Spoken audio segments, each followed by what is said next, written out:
aniga walaalahay aan la tartamay tartan ma jirin application aan geysanay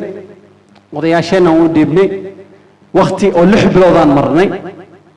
si daacadnimo oo walaaltinimo ah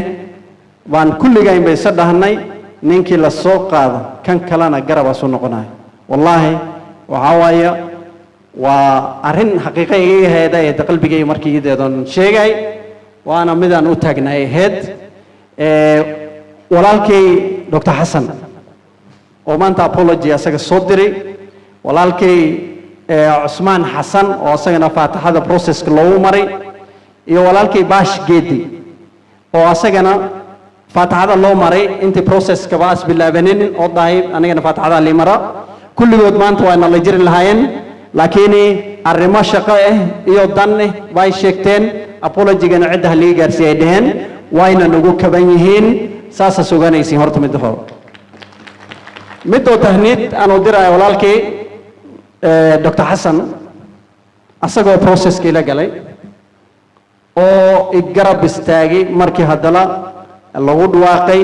arrintan ay kululeed oo ka dhiibtay go'aankiisa isla waqtiga at the moment of passion wax la yiraahdo yani waqtiga uu kululeed istaagay oo dhaay aniga waa ku qanacsan yahay walaalkay hiiliyo garab aan u fidinaya waana la istagnaanaya aad isugu bahaysan yahay walaalkay maanta ma joogo waxaan inka codsanaa faataxadeena soo martiin asaga qaas ahaan waana ku mahadsan yahay in walax khayr leh asilay u furo ata mar dambe oo isku day inuu gadaal loo soo celiyo ku dhaay aniga nin islaan anahay faataxada li maray wax dambe oo gadaal soo noqonaa malaha marka meeshiis wax ka bixi ama wax arintaas isku gaaray go'aankaas ilaahay khayr in aas ka siiyo faataxadu mar horta mid labaad waa walaalkay ugaas waa nin aad qiimo u leh nin madaxnimada loolankeeda waqti badan iiba horeeyay waaye waa nin sharaf leh waa nin niida aan ani wajeer u haya asagana u haya ilowsi wax yar aska kulaaday waana hadli haynaa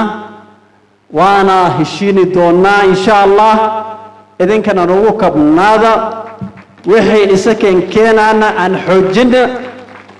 marka asagana inuu ilaahay qulubtiisa noo soo hagaajiyo qulubtiisa noo wanaajiyo wax khayr leh oo kala ilaahay u sahla asagana faataxadu marna